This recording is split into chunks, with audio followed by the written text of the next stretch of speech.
So good morning. Happy Palm Sunday. Happy International Day of Happiness. That is today. And it is also the first day of spring. Today's the first day. Yeah, first day of spring. Have you noticed we are all spring-like here. So Equinox. yes, we have shifted. Have you felt the shift? I felt the shift. All right. So the talk title for today is "With All Thy Getting, Get Understanding." Okay. So we are 3 weeks into our Friendship Month. Did you know it was Friendship Month? Yes. As we share the love felt within the walls of our center, share the light of our individual hearts illuminating our spiritual community and beyond, and share the great and even greater possibilities that exist for us when we align ourselves and live from spiritual truth. When we get ourselves in alignment. You know how your car drives a lot better when your wheels are in alignment. Same works for our lives. When we're in alignment with Spirit, it's a smoother ride for us. So it's our intention each week to explore and experience the deepest connection to Source that we can create. And it's not something you do once. It's something we work on daily. And also to experience the heights of joy and freedom to which we can soar when we live in possibility thinking. And when we live in our greatest yet to be. So the last 2 Sundays I've said that a spiritual truth about us is that we are all in, and we are always in, an evolutionary growth cycle. We're always growing, which means that no matter how available we are to experience the fullness of God, there is more. We can think, man, I've got it all. But guess what? There's even more. There's even more. And I've always said that there's always more expansion to do, and there are greater and even greater possibilities yet to explore. And then I paraphrased Science of Mind founder Dr. Ernest Holmes in saying that since we are finite and at the same time expressions of the infinite, there is always more to express. So I thought today that I would give you exactly what he said. I'm going to quote it exactly from the Science of Mind. He says, "We reach out to infinity, and since we cannot encompass infinity, we shall always be expanding and always enlarging our capacity to know and to experience." That's kind of cool, huh? And then on page 267 in the Science of Mind, he says, "The law through which we operate is infinite, but we appear to be finite. That is, we have not yet evolved to a complete understanding of ourselves. We are unfolding from a limitless potential, but can bring into our experience only that which we can conceive. As our understanding unfolds, our possibilities of attainment will increase." So that's our job, is to create greater and greater understanding. So those are his direct statements, and I love the second one because it introduces today's topic perfectly. Today is about increasing, unfolding our understanding. The instruction to increase, to unfold our understanding go back a lot further than Ernest Holmes and our religious science teaching. In fact, in Proverbs chapter 4, verse 7, King Solomon said, "Wisdom is the principal thing. Therefore get wisdom, and with all thy getting, get understanding." So I'll read that again. "Wisdom is the principal thing. Therefore get wisdom, and with all thy getting, get understanding." So that's where the talk title came from today. And that's from the King James Version. But there's a slight difference from the Lamsa version. Now, the Lamsa version is more of the metaphysical interpretation. And this is a more of a direct translation from the original language of the Bible. The Aramaic. And it says, "Wisdom is the principal thing, therefore get wisdom, and with all your substance, get understanding." With all your substance, get understanding. To me, that means get understanding with all your mind, with all your heart, with all your body, and with all your soul. Don't just get it up here. Get that whole mind-body connection thing. Really get it. Really embrace it. Get it with your feelings. Get it with your imagination. That's with all your substance. It's the key thing. Which is knowing. Right. It's that knowing. Noetic science is knowing. Knowing at a deeper sense. And it's the game changer because as we get understanding with all of our substance, our possibilities of attainment increase, to combine King Solomon and Ernest Holmes. So the question The question is, get understanding of what? It's great. I want to get understanding, but get understanding of what? I believe that it is an understanding of three things, of which are addressed in some of the amazing works that are cited by Genevieve Behrend in Your Invisible Power. And she writes, my mind is a center of divine operation. The divine operation is always for expansion and the fuller expression.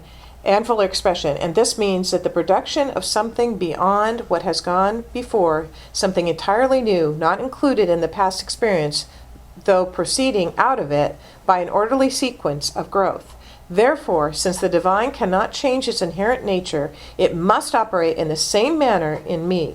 Consequently, in my own special world, of which I am the center, it will move forward to produce new conditions, always in advance of any that have gone on before. There are three distinct elements in this quote that I'm going to unpack so that we can, deeply understand each one of them. First, my mind is a center of divine operation. Each and every one of your minds is a center of divine operation. So let's say that together. My mind is a center of divine operation. So what does that mean? I love the ancient description that says that God is a circle whose circumference is nowhere and whose center is everywhere. God is a circle whose circumference is nowhere and whose center is everywhere. If that is true, and I believe it is, then you, each one of you, is a center of God.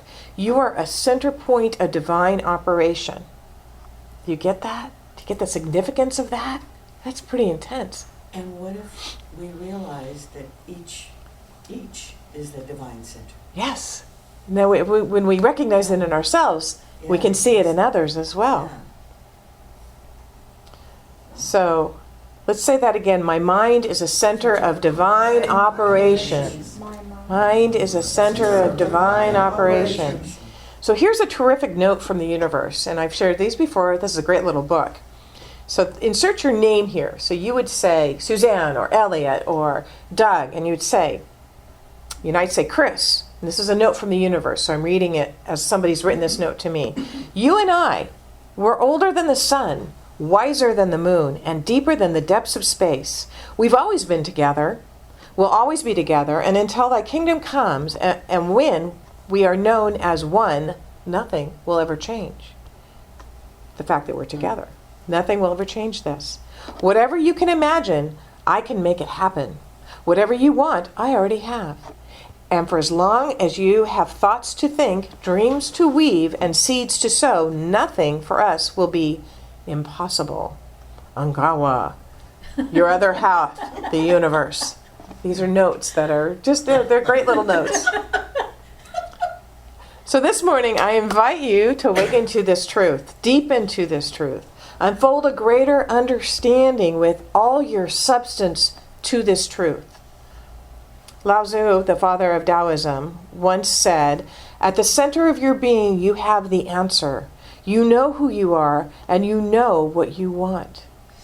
This is because your mind is a center of divine operation.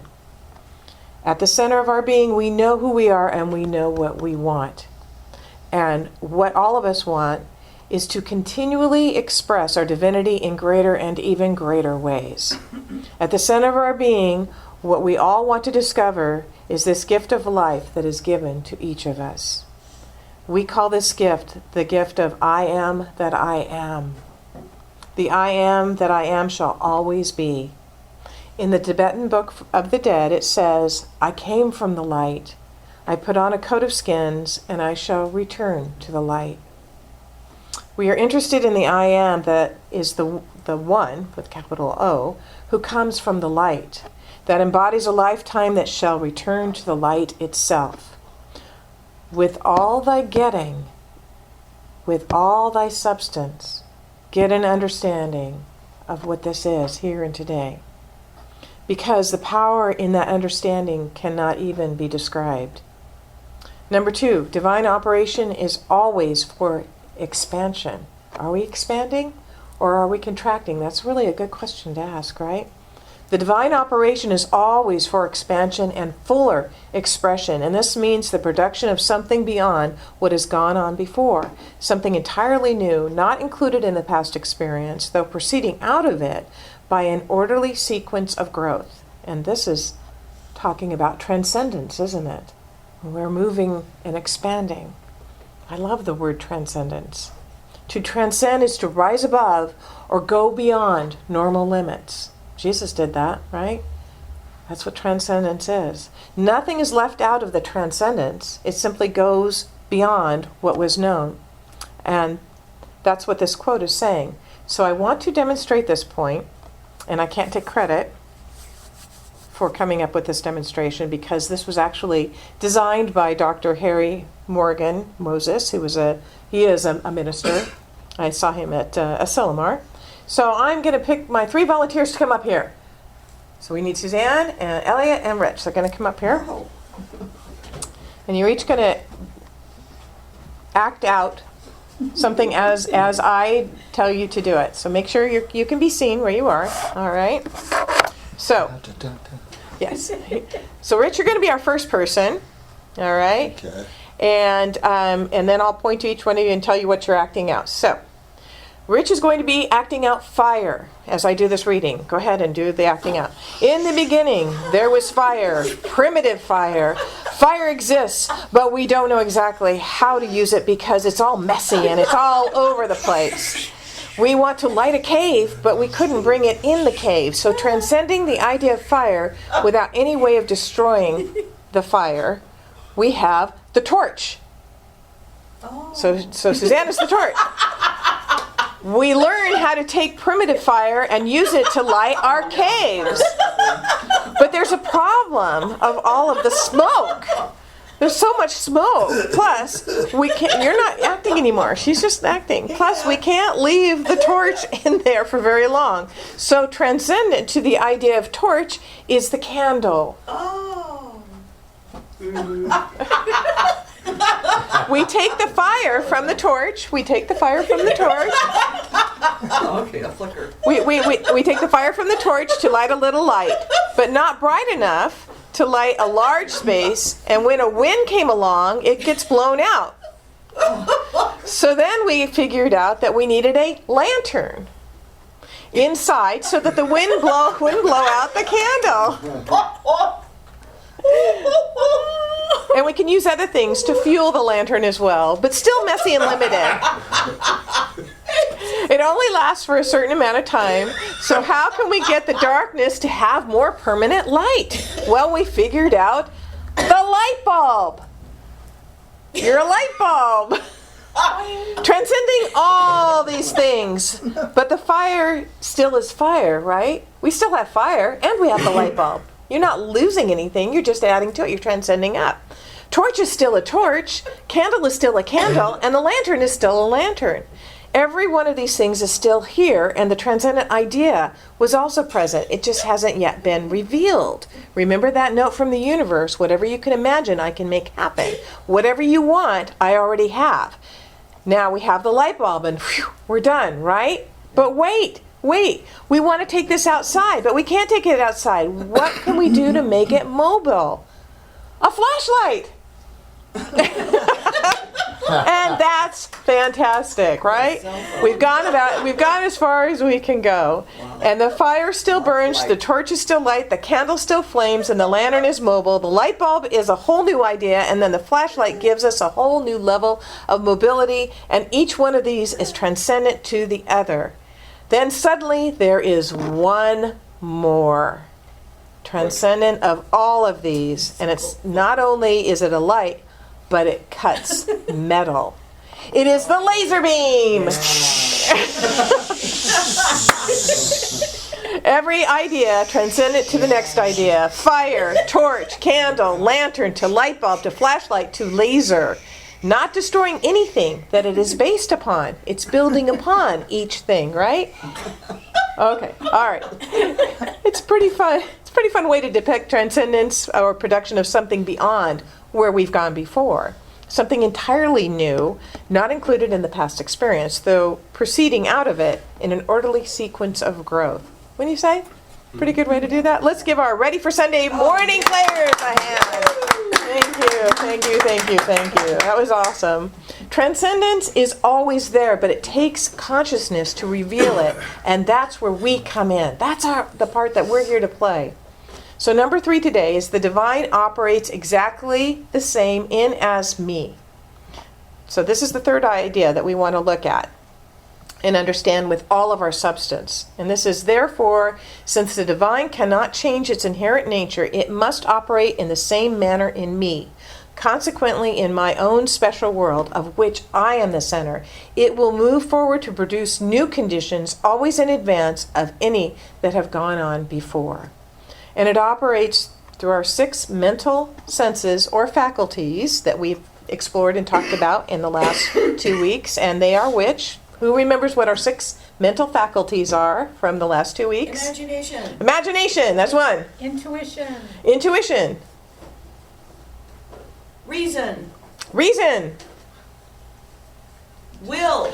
Will. You were paying attention. This is good. Perception. Perception. And memory. Oh my gosh! Woo!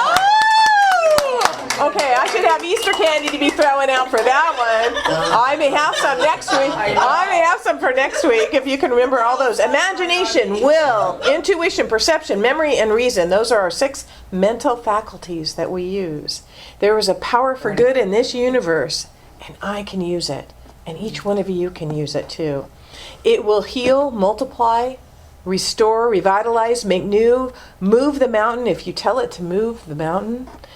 This morning we are getting the understanding, the very deep understanding, that we are all part of something that is infinite, that is here now, and that is everywhere.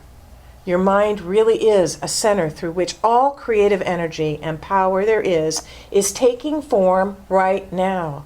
As long as you are breathing, this is happening. You are creating. You cannot not create. You cannot not create. Before Genevieve Behrend studied with Thomas Troward, as we discussed last week, she studied his writings, and there was a passage from the Dory Lectures that she said she endeavored with all of her soul to enter into the spirit of his words, and that was the passage that we have used here today. Let us enter into the spirit of these words by meditating on the idea that my mind is a center of divine operation. The divine operation is always for expansion and fuller expression, and this means that the production of something beyond what has gone before, something entirely new, not included in the past experience, though proceeding out of it by an orderly sequence of growth. Therefore, since the divine cannot change its inherent nature, it must operate in the same manner in me. Consequently, in my own special world, of which I am the center, it will move forward to produce new conditions, always in advance of any that have gone on before. And so it is, and so we let it be.